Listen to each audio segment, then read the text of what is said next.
Welcome back. If you just joined us, you're watching Around Africa with me, Abdullahi Abubakar Kaka. And with me in studio here is Ebun Gold Elizabeth. And she's a famous YouTuber here in Turkey, and she's been doing a wonderful job here and representing Africa properly. So we're trying to discuss with her and see how is this affecting, how is her life different from Africa, actually from Nigeria, because you're from Nigeria, yes. And how is YouTube here, and how is life as a YouTuber or as a YouTube blogger different there. So for your own, in your own words, can you give us a background of who is Ebun?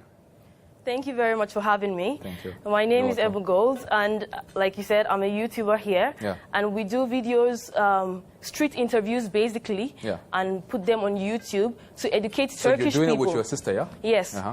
And we educate Turkish people and other parts of the world about Africa. Yeah. Because we noticed, why did we make this YouTube channel? Because we noticed that a lot of people are misinformed about Africa. Yeah. A lot of people do not hear about Africa from Africans. Yeah.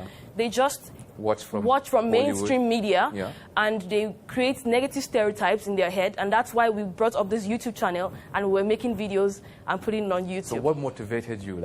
You already talk about people, a lot of people don't know about Africa, and a lot of people, you need to educate people about Africa. But what is the main motivation behind? Because I probably, for example, for me, my motivation to be a media guy, because I want to bring out that true story to people across the world so they can have the real story. So for you, what is the main motivation? What is backbone for you that made you go into YouTube?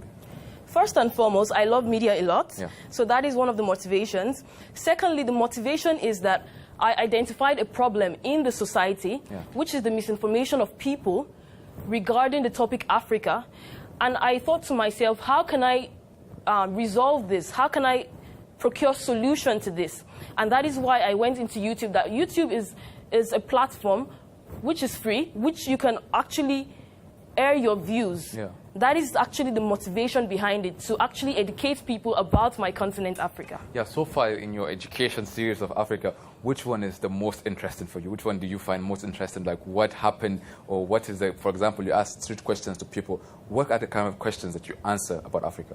For example, I know one, I asked somebody, what is the capital of Africa? And he said, I think he said Algeria or something like that. So I have similar examples here in Turkey. So what are the interesting parts of the YouTube and vlogging you've been doing that you can share with us? Okay, we've made several videos. We made a particular name called Breaking Stereotypes About Africa. Yeah. And under this name, we have different videos under it. For example, there was a video we made that is about Africa, country or continent. And we went to the streets asking Turkish people, is Africa a country or a continent? A lot of people think this is an easy question, that Africa is definitely a continent. Yeah. But you'll be shocked to find out that a lot of people actually think Africa is a country. Actually, not only Turks, but I think even the former Vice President of America also said that Africa is a country. So I think it's... Exactly. So that is one stereotype about Africa being a country instead of a continent. Another one, we asked people, are there clothes in Africa? Because the thing is, in our daily lives, we're being asked different questions about Africa. So we try to think about these things and then portray it out into the YouTube channel. Yeah. For example, the one we made about are there clothes in Africa? Sometimes you hear some questions, and not just in Turkey, in other parts of the world. These are things people have in mind. Yeah. People think, okay, there are no clothes in Africa, everybody's walking around naked. Yeah. And I come from Africa, I know what the situation is like there. Yeah. So we went out into the streets, and of course you would hear people with this kind of mentality, and it's just because of the ideas they have about Africa. We did other videos asking people, do Africans use social media, for example? And they're like, no, there's no internet in Africa. How will they use social media? That's not true. There is internet in Africa. Without internet, we're not going to be here. Either way, I have how do you find, the Turkish people? Are they, welcoming? Or how do you find the Turkish people? Are they, supportive when it comes to, your YouTube vlogging? And also, I see you do some of them in Turkish. Actually, the majority of them, I think you do them in Turkish language. Yes. So can you explain how you find Turkish audience? Okay, the Turkish audience is very, very interesting. Yeah. Number one, I'll say Turkish people are very curious, yeah. which is actually the backbone of our YouTube channel. Because if you have an audience that is not curious to learn, yeah. you don't see them watching it. So number one, they're very curious, and they're very curious about Africa. They want to learn, which is not a bad thing. There's a Turkish saying that says it's not a bad thing to not know, but it's a bad thing not to want to learn. So we actually, the Turkish community, our audience are very curious, which is a very good thing. And the Turkish community is very, very helpful because we go out to the streets. If we want to do street interviews, but the people are not welcoming, they don't want to answer the questions, there is no way we can do this channel, this YouTube videos. So they're always welcoming. When we stop them, they're always very receptive to talk and air their views. So this is really amazing for us. True. So talking about like airing their views and also how amazing the Turkish people are, it's wonderful to see like, okay, like very welcome. If you compare it back to Africa and back to, let's say, Nigeria or other parts of it, because I know, for example, in Uganda, they made a law or a tax law taxing people who use social media. For example, if you're going to use YouTube in Uganda, you have to pay some certain amount of money to the government. How is that hindering development in Africa? Firstly, I would say, number one, people should be free to air their views and their opinions. And in the case of Uganda, censoring media outlets, I think it's a way to just censor the way people air their views. And this is, in my opinion, not right. In Nigeria, for example, thankfully, that is not happening. A lot of YouTubers are in Nigeria. A lot of media outlets are in Nigeria. People are using different social media platforms to air their views. So in the case of Nigeria, Nigeria still is a platform for people to freely speak. Nigeria still, to a very large extent, has freedom of speech. So that's wonderful to hear. So do you think Africans or African leaders should put more effort in supporting, like, let's say, the use of internet in Africa and how to educate people? Because, like, okay, we have education going to school. People, I don't learn things from school. I learned a little bit, but people don't learn nowadays with just going to class and stuff. Like, YouTube videos now shows people or describe how Africa is to people very easily without someone taking the stress. And how do you think the leaders in Africa should support this kind of education, kind of teaching through videos and other social media platforms? Okay, thank you very much. There are two types of education, the formal one and the informal one. The formal one is not evolving. Things we learned 10 years, 20 years ago are still things that they're being taught right now. But the informal education is what we get through social media, for example, and it keeps evolving. You keep hearing news every day. It keeps evolving. In my opinion, I think African leaders should help Africans be more involved in social media. And how can this be done? To encourage youth, bring out programs to help youth speak out, to bring youth together to speak out on different platforms, to encourage them, make the internet accessible.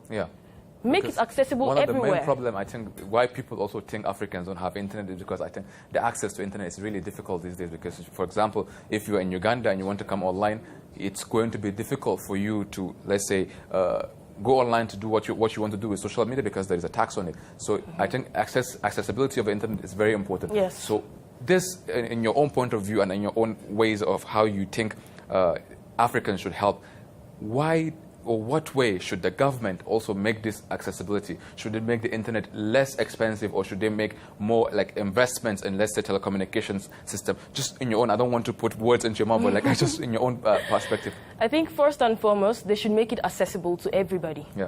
People should be able to find internet easily. Also, a lot of countries have internet, but the tariffs on it is really high. A lot of people cannot afford the internet, so they don't see a need to have the internet. So if you make it accessible to them, also make the prices way cheaper so that everybody can be able to access it, not just for the rich. The internet should not just be for the rich. It should be for everybody to be able to share their views on it. True. So lastly, or actually, as one of the last questions, how do you compare your internet celebrity life in Turkey and if you're going to be like back in Nigeria or back in place? For example, I find it not difficult, but I find it like hard in a way because in Nigeria we have like 180 to 200 million people. So it's difficult for you to be like that star. In Turkey it's very easy, obviously, because I see you're one of the famous YouTubers here. So how do you compare these two, like Africans and also Turkey? Okay, thank you very much. First and foremost, I'll say that being an African in Turkey makes you automatically a celebrity. Yeah, because I remember when I first came, it's like everybody wants to take photos with you. And all. Exactly. So like, okay. Exactly. So I think that automatically makes you a celebrity. In Nigeria, one cannot really differentiate. There is not that difference really. But in Turkey, because we are not so many, African YouTubers in Turkey are not so many, so there is that spotlight on us compared to Africa, where in Africa, YouTube is not really taken so seriously compared to Turkey and other countries. So I will say in Turkey, people give more importance, people give more celebrity status to us compared to back home. So lastly, actually, this is literally this is my last question to you. So we saw you in different programs, like in different Turkish programs. Yes. Like how do you find these programs? For example, you speak in Turkish. When you go to these programs, how do you find communications with the Turkish audience or with the Turkish people? How is the communications? Okay, thank you very much. The communication is actually interesting because you actually flow along with it. When I was learning Turkish, it was not so easy in the beginning because it was actually very difficult. But with the help of some Turkish friends, I was able to learn easily and communicate easily. So in the Turkish program, it was more like a friendship platform. It was an official setting, but it was not so rigid. So it was so easy to communicate with them, laugh, talk about different situations. My Turkish was not so perfect, but they were open to us. And, you know, Turkish culture is also always very friendly, and they're always very open to Africans. And they're always very nice to Africans. So even when I was making Turkish mistakes, they didn't have a problem with it. They were like, okay, no problem. I promise this is going to be the last one. Okay. What is going to be your advice for someone out there, African, or not even African, even if it's talk, wants to be a YouTube vlogger, wants to have this kind of social media platform to educate people? Final last minute. First and foremost, you should look for a problem you want to solve. Because if you open a YouTube channel without the mindset of what content you want to put on it, it will die down.